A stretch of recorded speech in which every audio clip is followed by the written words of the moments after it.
9월 12일 월요일 공급의 약속. 300명의 아이들이 옷을 차려입고 앉아서 아침 식사를 주신 하나님께 감사의 기도를 드리고 있었습니다. 하지만 아이들 앞에는 아무런 음식이 없었습니다. 고아원을 운영하고 있는 선교사 조지 물러에게 이런 일은 자주 있는 일이었습니다. 그러나 이 상황은 하나님께서 어떻게 공급해 주시는지 알게 해주는 기회이기도 했습니다. 뮬러가 기도한 지 몇 분 안 되어 간밤에 잠을 이루지 못한 제빵사가 고아원의 문을 두드렸습니다. 그는 고아원에 빵이 필요할 거라고 생각되어 3바구니나 되는 빵을 간밤에 만들었던 것입니다. 조금 후에는 우유장수가 나타났습니다. 그의 손수레가 고아원 앞에서 고장나는 바람에 우유가 상하는 것을 원치 않은 그는 뮬러에게 우유를 모두 주었습니다. 우리가 잘 지내는 데 필요한 자원인 음식과 집, 건강, 재정, 친구들이 없을 때, 염려나 걱정, 자기 연민 등을 한바탕 치르는 것은 정상적인 일입니다. 그런데 열왕기사 17장 8절에서 16절 말씀은 하나님의 도움이 나는 떡이 없고 다만 통에 가루 한 움큼과 병에 기름 조금뿐이라고 말한 가난한 과부처럼 전혀 예상하지 못한 방법으로 올 수 있다는 것을 상기시켜 줍니다. 그 이전에 엘리야에게 공급해 준 것은 까마귀였습니다. 우리는 부족한 것을 채우려고 염려하므로 여러 갈래로 길을 찾아 나설 수 있습니다. 하지만 하나님께서 우리의 필요를 채워주시겠다고 약속하신 공급자시라는 것을 분명히 알면 자유로울 수 있습니다. 말씀. 그와 엘리야와 그의 식구가 여러 날 먹었으나 열왕기사 17장 15절.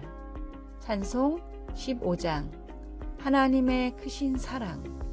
기도.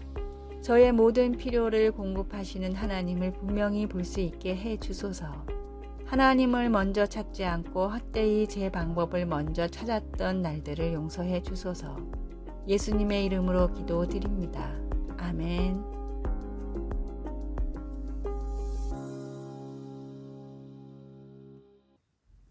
9월 13일 화요일 쳇바퀴를 돌려도. 론 허치크래프트의 마음 도둑이란 책에 나오는 게르빌루스라는 다람쥐와 주인의 대화입니다. 아침에 일어난 주인이 게르빌루스를 찾아가 계획을 물었습니다. 게르비, 오늘의 계획은 뭐야? 일단 사료를 먹어야지. 그리고 잠시 쉬었다가 곧 시작할 거야. 시작한다니 뭐를? 게르빌루스는 귀찮다는 듯이 대답했습니다. 먹긴 뭐야? 쳇바퀴 도는 일이지. 잠시 뒤 사료를 다 먹은 게르빌루스는 쳇바퀴에서 열심히 달렸습니다. 주인이 몇 시간 뒤 찾아와 다시 물었습니다. 그런데 거기서 평생 쳇바퀴만 돌 거야? 다른 방법을 시도해보는 게 낫지 않겠어? 주인의 말을 들은 게르빌루스는 고개를 끄덕였습니다. 그 말이 맞아. 여길 벗어나려면 조금 더 빨리 달려야겠어. 그리고 젖먹던 힘을 다해 쳇바퀴를 굴렸지만 여전히 제자리였습니다. 사육장을 벗어나지 않는다면 아무리 열심히 달려봤자 제자리일 뿐입니다. 진리로 얻은 자유함을 버리고 다시 세상의 쳇바퀴로 돌아가는 어리석은 성도가 되지 마십시오. 오늘의 말씀. 임금들과 높은 지위에 있는 모든 사람을 위하여 하라. 이는 우리가 모든 경건과 단정함으로 고요하고 평안한 생활을 하려 함이라. 디모데전서 2장 2절. 오늘의 찬송 207장 귀하신 주님 계신 곳. 오늘의 만나. 없어질 것을 위해 열심히 내는 어리석은 자가 되지 않게 하소서. 똑같은 세상에 나가 똑같은 일을 해도 주님을 위한 마음으로 합시다.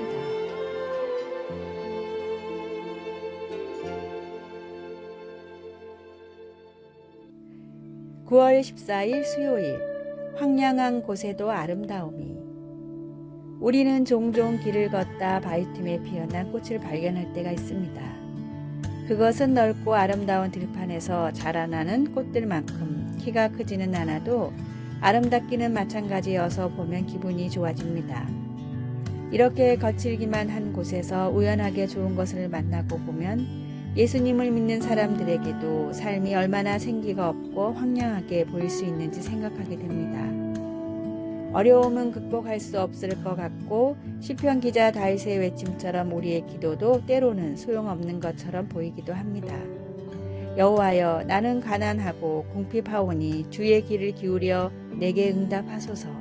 우리도 다윗처럼 기쁨을 갈망하는 존재들입니다. 그러나 다윗은 이어서 주를 부르는 모든 사람들에게 인자함을 넘치게 베풀어 주시는 하나님, 신실하시고 긍휼히 여기시며 은혜를 베푸시는 하나님을 섬긴다고 선언합니다. 하나님은 정말로 응답해 주십니다. 때때로 하나님은 황량한 곳에 해바라기를 보내주십니다.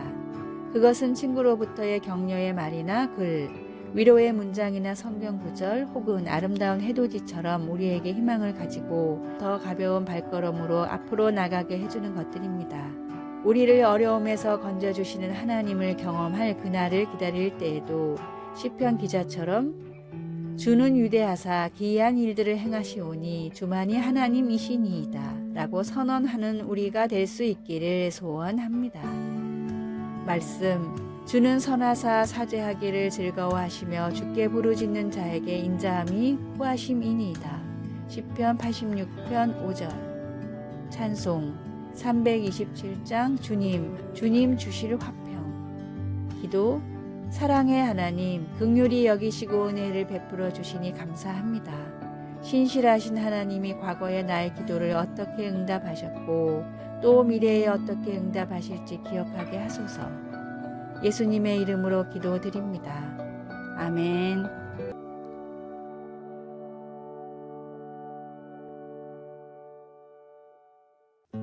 9월 15일 목요일, 부자를 위한 질문. 사람들은 누구나 부자가 되고 싶어 합니다.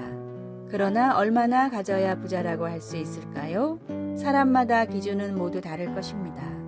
다음은 미국의 유명한 인터넷 커뮤니티에 올라온 당신이 부자인지 확인할 수 있는 질문이라는 글입니다.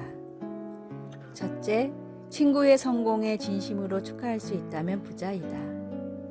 둘째, 남을 위해 베풀 때 본절 생각이 안 난다면 부자이다.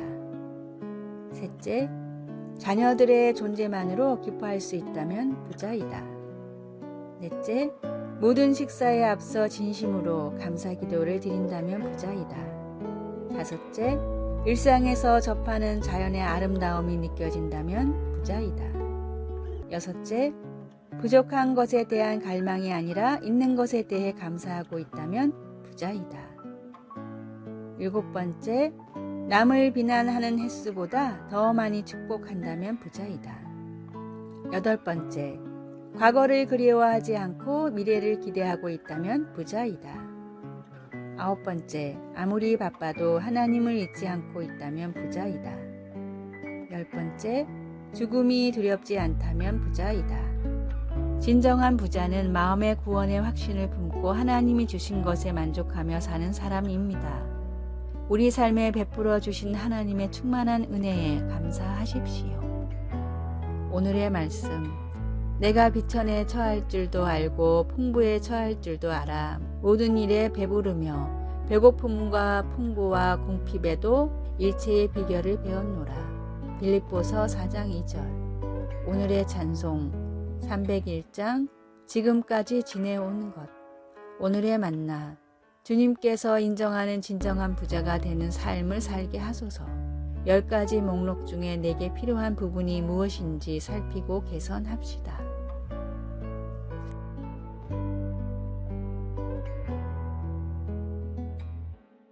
(9월 16일) 금요일, 우리의 구원자 하나님.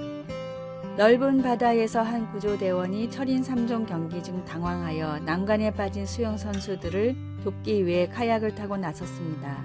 그 여자 구조 요원은 카약의 가운데를 잡으면 배가 뒤집히는 것을 알고 배 가운데 부분을 잡지 마세요 라고 수영 선수들에게 소리쳤습니다.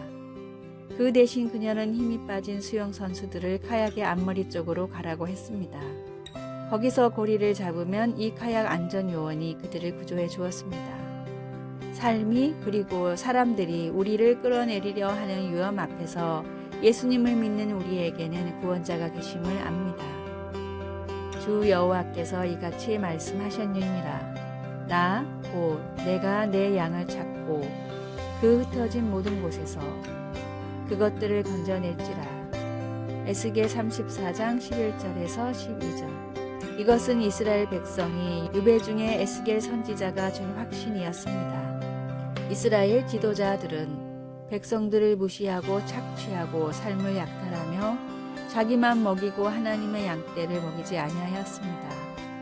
그 결과 사람들은 온 지면에 흩어졌으되 찾고 찾는 자가 없었습니다.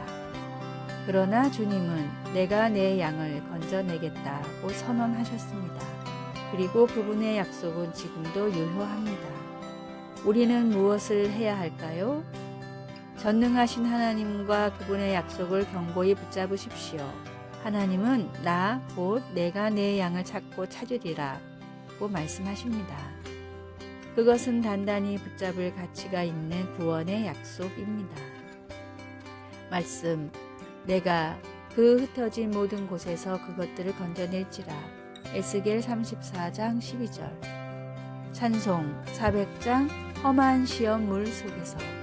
기도, 하나님, 인생이 너무나 두려울 때엔 험한 풍랑에서 돌이켜 언제나 하나님께 나아가게 하소서. 아멘.